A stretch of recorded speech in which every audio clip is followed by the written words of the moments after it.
الحمد لله وكفى وسلام على عباده الذين اصطفى أما بعد أعوذ بالله من الشيطان الرجيم بسم الله الرحمن الرحيم قل يا أيها الناس إني رسول الله إليكم جميعا وقال النبي صلى الله تعالى عليه وسلم فضلت على الأنبياء بست أعطيت جوامع الكلم ونصرت بالرعب وأحلت لي الغنائم وجعلت لي الأرض مسجدا وطهورا وأرسلت إلى الناس كافة وختم بي النبيون. وعن ثوبان رضي الله تعالى عنه أنه قال قال رسول الله صلى الله عليه وسلم ستكون في أمتي كذابون ثلاثون كلهم يزعمون أنه نبي وأنا خاتم النبيين لا نبي بعدي أو كما قال عليه الصلاة والسلام.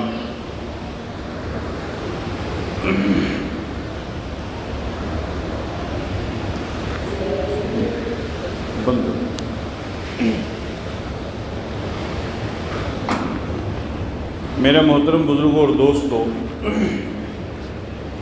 اللہ رب العزت نے انسانوں کی رشد و ہدایت کے لیے انبیاء کرام علیہم السلام کا سلسلہ چلایا.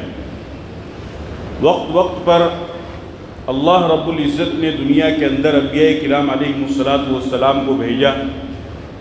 نبی دنیا کے اندر آتے تھے اور لوگوں کی رشد و ہدایت کے لیے، لوگوں کی فلاح و بہبود کے لیے، لوگوں کی نفع رسانی کے لیے اور نقصان سے بچانے کے لیے، آخرت کی اور دنیا کی کامیابی کے لیے ان کی رہنمائی فرمایا کرتے تھے، ان کو آگاہ کیا کرتے تھے.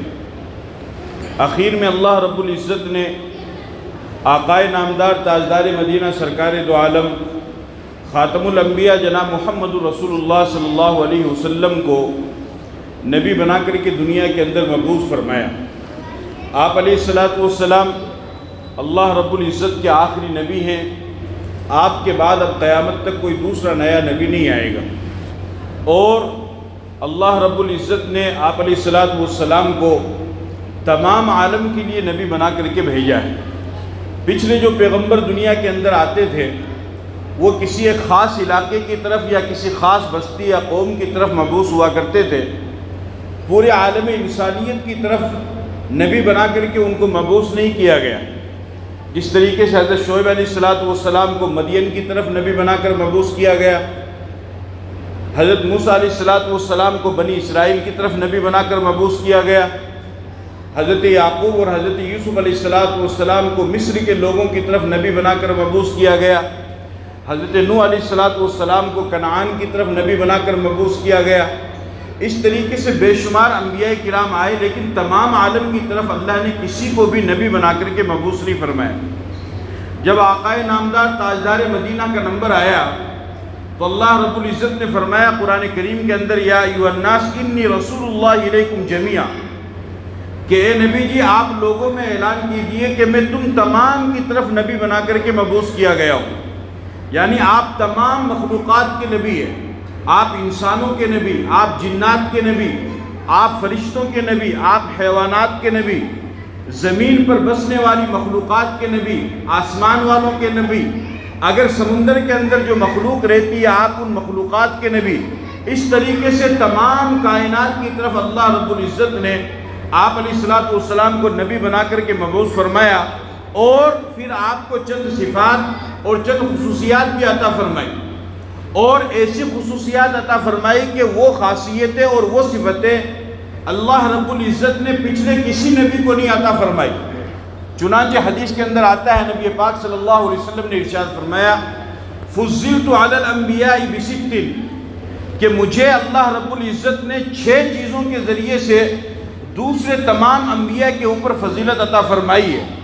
پہلا آپ نے فرمایا اعطیت جوامع الکلم، کہ اللہ نے مجھے جوامع الکلم عطا فرمائی. جوامع الکلم کا مطلب ہوتا ہے کہ انسان ایسی بات کہے کہ جس کے الفاظ تو مختصر ہوں لیکن اس کے معنی کثیر ہو، اس کے مطلب بہت زیادہ ہوں. یعنی چھوٹی سی بات ہو لیکن جب اس کے معنی اور مطلب کو نکالا جائے اور جب اس کے نتیجے پر غور و خوض کیا جائے، جب اس کے رزلٹ کے اوپر نظر ڈالی جائے تو انسان کو معلوم ہوگا کہ واقعتاً چھوٹی سی بات تھی لیکن بہت ہی زیادہ پوائنٹ والی اور بہت ہی زیادہ قیمتی بات تھی.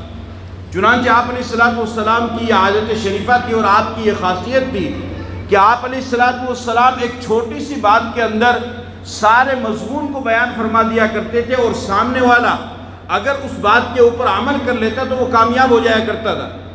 جیسے حدیث کے اندر آتا ہے، نبی پاک صلی اللہ علیہ وسلم نے ارشاد فرمایا من صمت نجا، کہ جو چپ رہا وہ کامیاب ہو گیا۔ اب ظاہر سی بات ہے، انسان بولتا ہے کس کے ذریعے سے؟ زبان کے ذریعے سے۔ جب آپ غور و فکر کریں گے تو آپ کو معلوم ہوگا کہ بے شمار گناہ ایسے ہیں کہ جو انسان زبان کے ذریعے سے انجام دیتا ہے۔ جھوٹ بولتا ہے زبان کے ذریعے سے، الزام لگاتا ہے زبان کے ذریعے سے، کسی پر بہتان لگاتا ہے زبان کے ذریعے سے، کسی کا مذاق اڑاتا ہے زبان کے ذریعے سے، کسی کو گالی دیتا ہے زبان کے ذریعے سے، کسی کو حقیر جانتا ہے زبان کے ذریعے سے، کسی کو طعنہ دیتا ہے زبان کے ذریعے سے، کسی کے اوپر تہمت لگاتا ہے زبان کے ذریعے سے۔ اس طریقے سے جب آپ غور و فکر کریں گے تو آپ کو معلوم ہوگا کہ بے شمار گناہ ایسے ہیں کہ جو انسان اپنی زبان کی وجہ سے انجام دیتا ہے۔ اسی لیے آپ علیہ السلام نے ارشاد فرمایا، مشکات شریف کی روایت ہے، آپ نے فرمایا کہ سب سے زیادہ جہنم میں جانے والے لوگ اس زبان کی وجہ سے ہوں گے۔ حضرت معاذ رضی اللہ تعالیٰ عنہ نے سوال کیا کہ یا رسول اللہ اس زبان کی وجہ سے؟ آپ علیہ السلام نے ارشاد فرمایا کہ ہاں، اس زبان کی وجہ سے جہنم میں جانے والے ہوں گے کہ جنہوں نے اپنی زبان کا غلط استعمال کیا۔ اب جب آپ علیہ السلام کی اس چھوٹی سی حدیث من صمت نجا کے اوپر کوئی انسان عمل کر لے تو آپ اندازہ لگائیے کہ وہ کتنے سارے گناہوں سے بچ سکتا ہے۔ یعنی وہ چپ ہو جائے، جھوٹ نہ بولے، چپ ہو جائے، الزام نہ لگائے، چپ ہو جائے، تہمت نہ لگائے، چپ ہو جائے، طعنہ نہ کسے، چپ ہو جائے، اور کسی کا مذاق نہ اڑائے، چپ ہو جائے، کسی کو حقیر نہ جانے، چپ ہو جائے، کسی کو کافر نہ کہے، چپ ہو جائے، کسی کو گستاخ نہ کہے، چپ ہو جائے، کسی کو گالی نہ دے، چپ ہو جائے، کسی کو برا نہ کہے، چپ ہو جائے، کسی پر لعنت ملامت نہ کرے، چپ ہو جائے۔ اگر انسان پیغمبر کی اس چھوٹی سی حدیث کے اوپر عمل کر لے تو وہ اتنے سارے گناہوں سے بچ سکتا ہے۔ اس لیے آپ علیہ السلام نے ارشاد فرمایا کہ اللہ نے مجھے جوامع الکلم عطا فرمائے ہیں، یعنی اللہ کے نبی چھوٹی سی بات کہا کرتے تھے لیکن اس کے معنی اور اس کے مطلب بہت زیادہ ہوا کرتے تھے۔ دوسرے آپ نے فرمایا وَنُصِرْتُ بِالرُّعْبِ، رعب کے ذریعے سے اللہ نے میری مدد کی۔ ایسا بہترین اور زبردست رعب اللہ تعالیٰ نے اپنے نبی کو عطا فرمایا کہ 1 مہینے کی مسافت سے دشمن آپ کے نام سے کانپا کرتا تھا۔ تیسرا آپ نے فرمایا وَأُحِلَّتْ لِيَ الْغَنَائِمُ، کہ غنیمتوں کو اللہ نے میرے لیے حلال کر دیا، میری امت کے لیے حلال کر دیا ہے۔ پچھلے زمانے میں جو زکوٰۃ اور صدقات اور قربانی کے مال نکالے جاتے تھے اس کو کسی کو استعمال کرنے کی اجازت نہیں تھی، بلکہ جو بھی اللہ کے نام پر مال کو نکالتا تھا، خیرات کرتا تھا، صدقہ کیا کرتا تھا، اس کو حکم تھا کہ وہ اپنے مال کو لے کر کے جائے اور پہاڑ پر لے جا کر کے رکھ دے۔ آسمان سے ایک آگ آتی، وہ اس کے مال کو کھا لیتی۔ جس کے مال کو آسمان سے آنے والی آگ نے کھا لیا اس کا مطلب یہ ہے کہ اس کا مال قبول ہے، اور جس کے مال کو چھوڑ دیا اس کا مطلب یہ ہے کہ اس کا مال ناقابل قبول ہے، حرام کمائی سے، غلط کمائی سے، اس لیے اللہ نے اس کے مال کو قبول نہیں کیا۔ لیکن اس امت کے لیے اللہ نے یہ فضل فرمایا اس امت کے اوپر کہ ان کے جو اموال ہوں گے ان کو آگ نہیں کھائے گی، یاتینا بقربان تاکلہ النار، آگ نہیں کھائے گی، بلکہ تؤخذ من اغنیائہم وترد علی فقرائہم، مالداروں سے ان کو لیا جائے گا اور غریب بندوں میں ان کو تقسیم کر دیا جائے گا۔ اور آگے آپ نے فرمایا وجعلت لی الارض مسجدا وطہورا، اللہ نے پوری روئے زمین کو میرے لیے اور میری امت کے لیے مسجد بنا دیا، یعنی پاکیزہ بنا دیا اور سجدے کی جگہ بنا دیا۔ پچھلی امت کے اندر کہیں پر بھی کھڑے ہو کر کے نماز پڑھنے کی یا عبادت کرنے کی اجازت نہیں تھی، بلکہ ان کو عبادت کرنے کے لیے عبادت خانے میں جانا ضروری تھا۔ بغیر عبادت خانے میں گئے اگر کوئی کہیں پر بھی کھڑے ہو کر کے عبادت کر لیتا تو اس کی عبادت قابل قبول نہیں ہوتی، لیکن اللہ نے اپنے نبی کو یہ خاصیت عطا فرمائی کہ اللہ تعالیٰ نے اپنے نبی کو اور نبی کے صدقے میں پھر اس امت کو یہ فضیلت عطا فرمائی کہ پوری روئے زمین کو اللہ تعالیٰ نے پاکیزہ اور حلال بنا دیا۔ زمین کی پاکیزگی کیا؟ زکاۃ الارض یبسها، زمین کی پاکیزگی اس کا خشک ہونا ہے۔ زمین کہیں کی بھی زمین ہو، اگر وہ خشک ہے، وہ سوکھی ہوئی ہے، اس کا مطلب یہ ہے کہ وہ پاک ہے۔ ہاں، اس کے اوپر اگر کوئی چیز پڑی ہوئی ہے وہ گیلی ہے، تو اب آپ کو تحقیق کرنا ضروری ہے کہ یہ گیلی کس چیز سے ہوئی ہے۔ پاک چیز سے ہوئی ہے ناپاک چیز سے ہوئی ہے. اگر پاک چیز سے وہ زمین گیلی ہوئی ہے تب تو اس کے اوپر نماز پڑھنا درست ہے، لیکن اگر ناپاک چیز سے وہ گیلی ہوئی ہے، خون سے ہوئی ہے، شراب سے ہوئی ہے یا پیشاب سے ہوئی ہے، تو یہ ساری چیزیں تو ناپاک ہے، تو اب اس پر نماز پڑھنے کی اجازت نہیں ہے. ورنہ زمین اگر خشک ہے تو کہیں پر بھی کھڑے ہو کر کے نماز آپ پڑھ سکتے ہیں. اگر آپ وہاں پر کھڑے ہو کر کے عبادت کریں گے، نماز پڑھیں گے، سجدہ دیں گے، تو جس طریقے سے اللہ اس مسجد کے اندر آپ کی عبادت کو قبول کرتا ہے، اسی طریقے سے زمین پر پڑی ہوئی عبادت کو بھی اللہ قبول کرے گا. یہ اس امت کے لیے اللہ تعالیٰ نے کیا. اور دوسرا، پہلی امتوں کے لیے پاکی حاصل کرنے کے لیے پانی ضروری تھا، لیکن اس امت کے لیے پانی ضروری نہیں ہے. إِن لَمْ تَجِدُوا مَاءً فَتَيَمَّمُوا صَعِيدًا طَيِّبًا. قرآن میں اللہ نے فرمایا کہ اگر تمہیں پانی نہ ملے، اگر تمہیں پاکی حاصل کرنے کے لیے، عبادت کرنے کے لیے پانی نہ ملے، وضو کرنے کے لیے، غسل کرنے کے لیے، تو فرمایا کہ تم پاکیزہ مٹی سے تیمم کر لو. اور علماء فرماتے ہیں کہ 10 سال تک بھی اگر کسی انسان کو نماز پڑھنے کے لیے، عبادت کرنے کے لیے، وضو یا غسل کے لیے پانی نہ ملے اور وہ 10 سال تک تیمم کر کے، پاک مٹی سے تیمم کر کے وہ نماز پڑھتا رہے، تو اللہ تعالیٰ جس طریقے سے پانی سے پاکی حاصل کی ہوئی پاکی کی نماز کو قبول کرے گا، جو نماز اس سے پڑھی جائے گی تیمم کے ذریعے سے، اللہ اس کو بھی قبول کرے گا. یہ اس امت کے اوپر اللہ تعالیٰ نے خاص طور پر نبی کی برکت سے اس امت کو یہ فضیلت عطا فرمائی ہے. اور آگے پانچواں آپ نے فرمایا وَأُرْسِلْتُ إِلَى النَّاسِ كَافَّةً، کہ اللہ نے مجھے تمام عالم کی طرف نبی بنا کر کے بھیجا ہے. تمام عالم کی طرف. پچھلے پیغمبروں کو تمام عالم کی طرف نبی بنا کر نہیں بھیجا، آپ تمام عالم کے لیے نبی بن کر کے آئے، اور ہر چیز نے آپ کی گواہی دی. حدیث کے اندر آتا ہے، نبی پاک صلی اللہ علیہ وسلم نے ارشاد فرمایا، بخاری کی روایت ہے، انی لا اعرف حجرا بمکہ یسلم علی قبل ان ابعث انی لا اعرفه الان. آپ نے فرمایا کہ میں مکہ کے اندر اس پتھر کو ابھی بھی جانتا ہوں کہ جو مجھے نبوت ملنے سے پہلے سلام کیا کرتا تھا، اور جب میں اس پتھر کے پاس سے گزرا کرتا تھا تو وہ پتھر مجھے کہا کرتا تھا السلام علیکم یا رسول اللہ، اے اللہ کے رسول آپ پر سلامتی ہو. پتھر بھی جانتا تھا کہ آپ اللہ کے نبی ہیں. حضرت علی رضی اللہ تعالیٰ عنہ فرماتے ہیں کہ ہم مکے کے جنگل سے گزرے، درمیان میں سائیڈ میں پتھر اور درخت تھے، اللہ کے نبی ہمارے ساتھ تھے. شیر خدا حضرت علی فرماتے ہیں کہ ہم جب اس کے درمیان سے گزر رہے تھے تو کوئی درخت اور کوئی پتھر ایسا نہیں تھا کہ جو یہ نہ کہہ رہا ہو السلام علیکم یا رسول اللہ. ہم جہاں سے بھی گزرے ہر درخت اور ہر پتھر یہ پکار کر کہہ رہا تھا کہ اللہ کے رسول آپ پر سلامتی، اور وہ آپ کو سلام کر رہا تھا اور ہم اپنے کانوں سے سلام کو سن رہے تھے. کیوں؟ اس لیے کہ آپ تمام عالم کی طرف نبی بنا کر کے بھیجے گئے. اور اس کے ساتھ میں فرمایا وما ارسلناک الا رحمۃ للعالمین، تمام عالم کی طرف ہم نے آپ کو زحمت والا نہیں بلکہ رحمت والا نبی بنا کر کے بھیجا ہے. آپ تمام عالم کے لیے رحمت بن کر کے آئے، عورتوں کے لیے رحمت بن کر آئے، مزدور کے لیے رحمت بن کر آئے، غریبوں کے لیے رحمت بن کر کے آئے، خاتون کے لیے رحمت بن کر کے آئے، اور پریشان حالوں کے لیے رحمت بن کر کے آئے، بے سہاراؤں کے لیے سہارا بن کر کے آئے، کمزوروں کے لیے طاقت بن کر کے آئے. آپ دنیا کے اندر آئے اور آپ نے لوگوں کو حقوق بتلائے، ورنہ آپ کی آمد سے پہلے دنیا کا یہ ماحول تھا کہ کوئی کسی کا حق ادا کرنے والا نہیں تھا. مزدور سے لوگ مزدوری کروایا کرتے تھے اور اس کی مزدوری کو طے نہیں کیا کرتے تھے، اور اگر من میں آتی تو اس کو مزدوری دے دیتے، اور اگر من میں نہیں آتی تو اس کی مزدوری کو ہڑپ کر لیا کرتے تھے. آپ رحمت بن کر کے آئے. آپ نے فرمایا اوتوا الاجیر اجرہ قبل ان یجف عرقہ، کہ اے دنیا والوں سن لو کہ اگر تم نے کسی غریب سے اپنے یہاں پر مزدوری کروائی ہے تو اس کا پسینہ خشک ہونے سے پہلے پہلے اس کی مزدوری کو ادا کرو. اور آپ نے فرمایا کہ لوگوں سنو، 3 آدمی ایسے ہیں کہ قیامت کے دن ان کا مقدمہ میں خود لڑوں گا قیامت کے دن اللہ کے دربار میں. آپ سوچو کہ جس کا مقدمہ اللہ کے نبی خود کھڑے ہو کر کے لڑے اور جس کی طرف سے اللہ کے نبی وکیل بن کر کے آئے، کیا اس کے خلاف فیصلہ آ سکتا ہے؟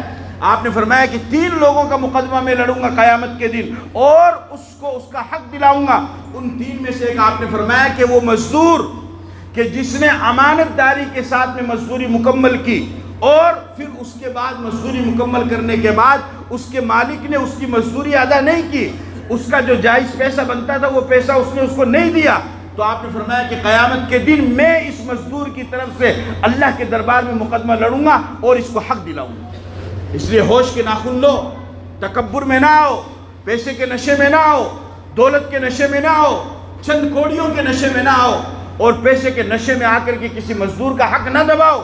آج اگر تم نے پیسے یا طاقت کے بلبوتے پر اس کا حق دبا لیا تو کل قیامت کے دن اللہ کے نبی تمہاری طرف سے، تمہارے خلاف اس کی طرف سے مقدمہ لڑیں گے اور تم کو حق ادا کرنا پڑے گا۔ آپ نے مزدوروں کا حق بتلایا، اور آخری آپ نے فرمایا وَخُتِمَ بِيَ النَّبِيُّونَ کہ اللہ رب العزت نے مجھے تمام نبیوں کے لیے خاتم بنا کر کے بھیجا ہے۔ آپ علیہ السلام تمام نبیوں کا اختتام کرنے والے ہیں، آپ علیہ السلام آخری نبی ہیں، آپ کے بعد اب قیامت تک کوئی دوسرا نیا نبی نہیں آئے گا۔ آپ علیہ السلام نے فرمایا کہ میری امت میں تقریباً 30 جھوٹے آئیں گے، کلہم یزعمون انہ نبی وانا خاتم النبیین لا نبی بعدی، اور ان میں سے ہر ایک یہ دعویٰ کرے گا کہ میں نبی ہوں، لیکن میری امت کے لوگوں تم خبردار رہنا کہ میں اللہ کا آخری نبی ہوں، آپ کے بعد قیامت تک کوئی نیا نبی نہیں آئے گا۔ لا الہ الا اللہ محمد الرسول اللہ، اللہ کے سوا کوئی معبود نہیں، محمد اللہ کے رسول ہے۔ اس کے مفہوم میں یہ بھی یاد رکھو کہ محمد صرف اللہ کے رسول نہیں ہے، بلکہ محمد صلی اللہ علیہ وسلم اللہ کے آخری رسول ہے۔ آپ نے صاف فرما دیا، امام اعظم ابو حنیفہ رحمۃ اللہ علیہ فرماتے ہیں کہ اگر کسی شخص نے کھڑے ہو کر کے نبوت کا دعویٰ کیا، اور اس نے کھڑے ہو کر کے کسی بھی زمانے میں کھڑے ہو کر کے یہ کہا کہ میں نبی ہوں، اور کوئی دوسرا مسلمان اس کے پاس چلا گیا اس سے ثبوت لینے کے لیے، اس سے پروف لینے کے لیے، اس سے دلیل مانگنے کے لیے کہ تم کس بنیاد پر کہتے ہو کہ تم نبی ہو، تم ثبوت پیش کرو، تم دلیل پیش کرو، امام اعظم ابو حنیفہ رحمۃ اللہ علیہ فرماتے ہیں من طلب منہ علامتا فقد کفر لقولہ علیہ السلام لا نبی بعدی، فرمایا کہ جس طریقے سے وہ نبوت کی جھوٹا دعویٰ کرنے والا وہ کافر ہے، اسی طریقے سے اس سے دلیل پوچھنے والا یہ مسلمان یہ بھی کافر ہے، کہ جب پیغمبر نے اپنی زبان سے کہہ دیا ہے لا نبی بعدی، میں آخری نبی ہوں، میرے بعد قیامت تک کوئی نبی نہیں آئے گا، تو کیا اس کو پیغمبر کی بات کا یقین نہیں ہے؟ کیا اس کو پیغمبر کی بات کا وشواس نہیں ہے؟ کیا اس کو پیغمبر کی بات پر اعتماد نہیں ہے؟ اس لیے اپنے عقیدے کو مضبوط رکھو، اپنے بچوں کے عقیدے کو مضبوط رکھو، اپنے آنے والی نسلوں کے عقیدے کو مضبوط رکھو، کان کھول کر کے سنو۔ جس طریقے سے اگر کوئی انسان محمد الرسول اللہ کو اللہ کا نبی نہیں مانتا ہے وہ کافر ہے، وہ دائرہ اسلام سے خارج ہے، اسی طریقے سے اگر کوئی انسان اللہ کے نبی محمد الرسول اللہ کو اللہ کا آخری نبی نہیں مانتا ہے تو وہ بھی مسلمان نہیں رہتا ہے۔ اور اسی طریقے سے اگر کوئی مسلمان اللہ کے نبی محمد الرسول اللہ کے ساتھ کسی اور کو نبی مان لیتا ہے تو وہ بھی مسلمان باقی نہیں رہتا ہے۔ اللہ کے نبی کو نبی ماننا بھی فرض ہے، اللہ کے نبی کو آخری نبی ماننا بھی فرض ہے، اور اللہ کے نبی کے بعد قیامت تک کسی کو بھی نبی نہ ماننا یہ بھی فرض ہے۔ اگر مان لیا آپ کی کوئی عبادت قابل قبول نہیں ہوگی، اللہ کی وحدانیت میں کوئی شریک نہیں، محمد الرسول اللہ کی رسالت میں کوئی شریک نہیں۔ آج نئے نئے فتنے جنم لے رہے ہیں، نئے نئے فتنے کھڑے ہو رہے ہیں، اور لوگ نبوت کا اور مسیحیت کا اور مہدویت کا دعویٰ کر رہے ہیں، اور مسلمانوں کی ایک بہت بڑی تعداد اپنے ایمان کا سودا کر رہی ہے، نوجوان لڑکیوں کی ایک بہت بڑی تعداد اپنے ایمان کا سودا کر رہی ہے، ختم نبوت کا اقرار کر رہی ہے۔ ختم نبوت کے اوپر قائم رہو، ختم نبوت کے اوپر قائم رہو۔ صحابہ کرام نے ختم نبوت کے تحفظ کے لیے قربانیاں دیے۔ ابو بکر صدیق رضی اللہ تعالی عنہ نے سب سے پہلا لشکر جو بھیجا جنگ یمامہ میں مسیلمہ کذاب کے خلاف، اس نے جھوٹا نبوت کا دعویٰ کیا، اس میں 700 حافظ قرآن صحابہ شہید ہوئے اور 1200 صحابہ شہید ہوئے۔ ابو بکر صدیق نے تمام کی قربانی کو گوارا کیا، لیکن اس فتنے کو کھڑا نہیں ہونے دیا۔ آج طرح طریقے سے فتنے جنم لے رہے ہیں، اور ہمارے نوجوان اس کو سمجھ نہیں پا رہے ہیں، اور ہمارا نوجوان ایک بہت بڑی تعداد میں اس کے ساتھ میں جڑتا جا رہا ہے۔ علماء کے ساتھ جڑو، اپنے ایمان کو مضبوط رکھو، اپنے ایمان کو قائم رکھو، اور لا الہ الا اللہ کے بعد یہ جو محمد الرسول اللہ ہے بس قیامت تک یہی رہے گا، اس کے بعد اب کوئی بھی نبی نہیں آئے گا۔ لا الہ الا اللہ، اللہ کے سوا کوئی معبود نہیں، محمد الرسول اللہ، محمد صلی اللہ علیہ وسلم اللہ کے آخری رسول ہیں۔ آپ سمجھ رہے ہیں اس بات کو؟ اگر کوئی کھڑا ہو گیا، کوئی ہوا کے اندر اڑنے لگ گیا، کوئی پانی میں مصلی بچھا کر کے اس میں نماز پڑھنے لگ گیا، اور کوئی آگ میں کھڑا ہو کر کے مصلی بچھا کر نماز پڑھنے لگ گیا، اور کوئی الٹی سیدھی کرامتیں دکھلانے لگا، معجزے دکھلانے لگا، اور پھر وہ ساری چیزیں دکھلا کر کے آپ سے یہ کہے کہ آپ مجھے نبی مان لو، مانو گے؟ مانو گے؟ کیا کہنا ہے؟ لا الہ الا اللہ محمد اب قیامت تک بس یہ مہر لگ چکی ہے. اب کوئی کتنی ہی کرامتیں دکھلائے، کوئی کچھ بھی دکھلائے، اب قیامت تک کوئی بھی نبی نہیں آئے گا. دجال سب سے آخری فتنہ ہوگا، وہ یہ سارے کام کرے گا لیکن اس کے باوجود بھی یہ کامیاب نہیں ہو پائے گا. ایمان بہت بڑی دولت ہے جو اللہ نے عطا فرمائی ہے، اور چند کوڑیوں کے عوض میں، چند پیسوں کے عوض میں، اور چند دنیاوی چیزوں کی لالچ کے عوض میں خدا کے واسطے اپنے ایمان کا سودا نہ کرو. اس ایمان کے بدلے اللہ نے جنت کو رکھا ہے آخرت میں. اس ایمان کے بدلے اللہ کی زیارت نصیب ہوگی. اس ایمان کی برکت سے اللہ کا دیدار نصیب ہوگا. اس ایمان کی برکت سے نبی کی سفارش نصیب ہوگی. اس ایمان کی برکت سے نبی کے ہاتھوں سے جام کوثر نصیب ہوگا. اس ایمان کی برکت سے اللہ کی رضا حاصل ہوگی. اس ایمان کی برکت سے صحابہ کرام کا قرب حاصل ہوگا. اس ایمان کی برکت سے اکابرین کا قرب حاصل ہوگا. اس ایمان کی برکت سے جنت کا داخلہ آسان ہوگا. اس ایمان کی برکت سے جہنم میں جانا مشکل ہو جائے گا، بلکہ بند ہو جائے گا اگر انسان نے گناہ نہ کیا ہو. اس ایمان کو قائم رکھو، اپنے بچوں کے ایمان کو قائم رکھو، اپنے بچوں کو گھول کر کے پلا دو، ان کو سکھا دو، ان کو بتا دو.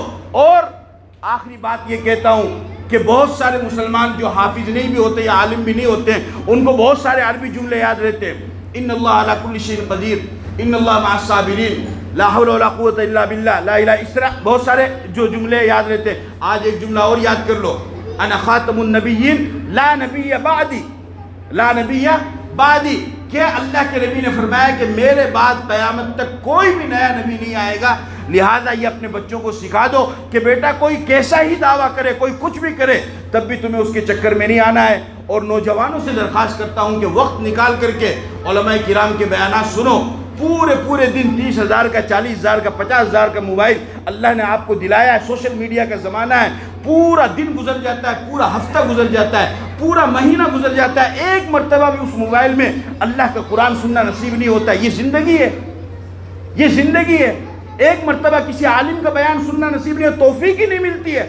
پورے دن لغویات کے اندر، موبائل کے اندر اپنے وقت کو گزار دیتے ہیں. موبائل کو پیچھے کرو، دیکھو کس طریقے سے دشمن کھڑے ہو کر کے تمہارے نبی کی عزت کے اوپر حملہ کر رہا ہے.